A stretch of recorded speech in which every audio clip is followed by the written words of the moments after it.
So another common question that we come across pretty often is, in regards to heart disease, is it curable? When I get asked that question, my first response most of the time is to reframe it a little bit. I don't think it benefits us a ton to think about a cure for the disease. I think it's really helpful to think about it from the perspective of prevention or reversal. So, better approach, is heart disease reversible or preventable? Short answer, absolutely it is. Maybe my dad over here can expand on that. Well, in functional healthcare, the thing that gives power to reversing cardiovascular disease is the fact that you don't just call it a name, diagnose it, and manage it, but you go to why did it begin in the first place. The why it started is the power behind everything. There's nobody that develops cardiovascular disease that is chronic and long-term that I know of that doesn't have a root cause of some type of beginning. Something that is wrong, something that's not managed well. Somebody who's smoking, if they cut down on their smoking and halved the amount of cigarettes they were having, that would be a positive response. If they cut it out altogether, I don't know anything in the body that can't totally. In fact, the body's probably the perfect example of grace. If you love it in the right way, it'll love you back.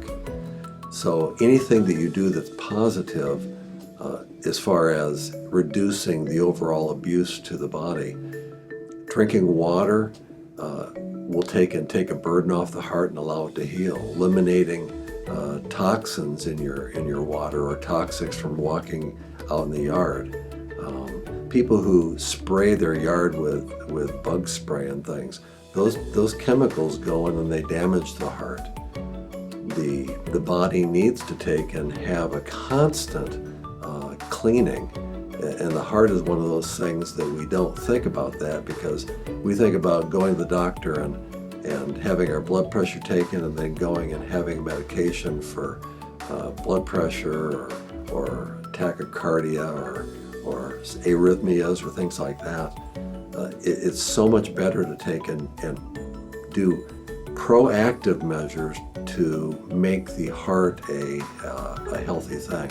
So keeping your digestion up, eating enough iron takes a load off the heart.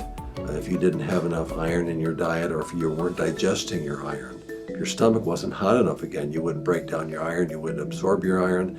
If you didn't absorb your iron, then you wouldn't have enough iron for your blood. If you don't have enough iron in the blood, then your heart doesn't get enough oxygen, and then that's a load on it, and that would cause a heart attack. So just basic lifestyle things, not drinking artificial sweeteners, not drinking too much sugar, not eating too much sugar, not having trans fatty acids. That's a big one too for the heart, for neurological function. Can you think of any others? Exercise. When the body is stressed in a positive way, meaning cardiovascular exercise, going for a walk or a run every day, that stress produces more resilience. And it's another one of those things that can reduce the inflammatory status of the cardiovascular system. And just from a chemical perspective, all of those things that Dr. Hill mentioned are very, very important as well. Really getting to the root cause of what the individual's issue is the lesson to be learned, and I think that's a pretty straightforward thing.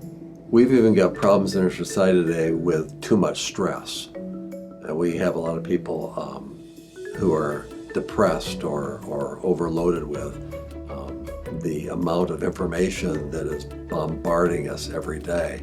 That all has a negative effect on our heart. Maybe taking and having a sabbatical in your life and getting away, getting out in nature, not trying to own the world, turning off the TV set every once in a while, slowing down your life would make your heart much more healthy. Animals who have really fast heartbeats, like hummingbirds, they have short lives. You only have so many beats in your life.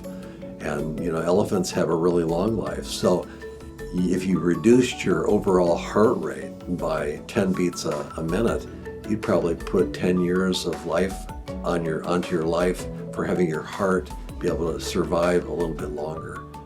Those are just some basic little things. It seems so small, but a little bit, it's kind of like golf.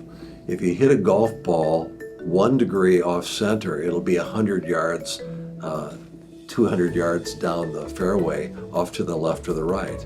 And that's kind of the way it is with a heart. If you don't do the little things now, it will become a big thing later on.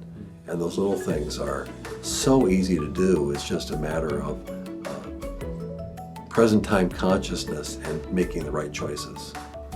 Couldn't have said it better. Yeah.